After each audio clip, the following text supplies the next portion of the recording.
country. In your book, you talked about, you learned campaigns are not about candidates, obviously, but about voters, which is really interesting observation. You're a Democrat and a progressive. What do you think is about that this race is as close as it is? What message does that send about voters?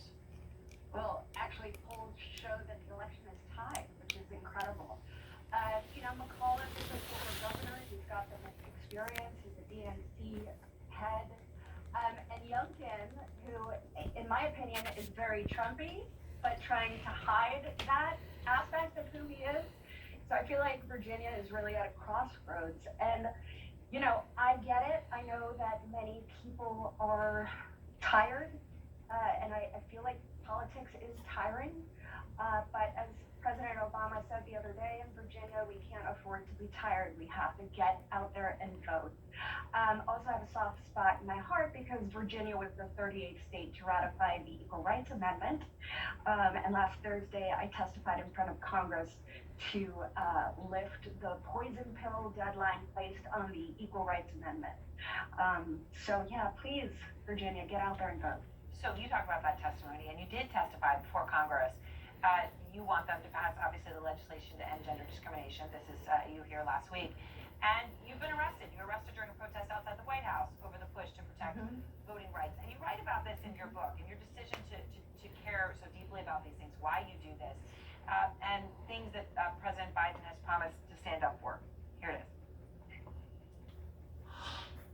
So you write about it, and you've also acted on it, right? You've testified. You've been arrested for this cause. Do you believe President Biden is doing enough to make these realities, to actually get this legislation passed, or could he be doing more?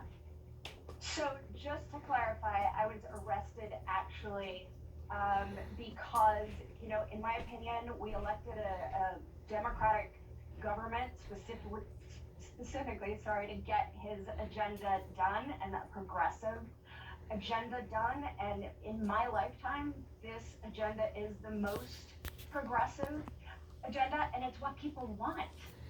So now we need our government to deliver. And so I was arrested. I took the fight right up to the White House.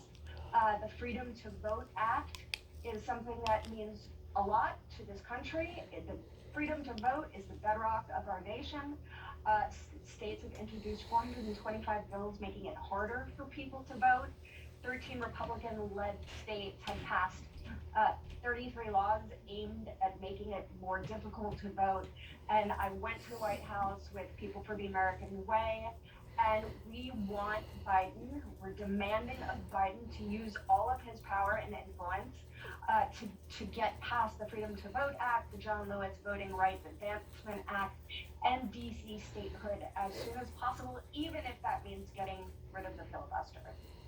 And of course, obviously, the president is maybe started to move a little bit on that, but has not as of yet. I want to ask you about one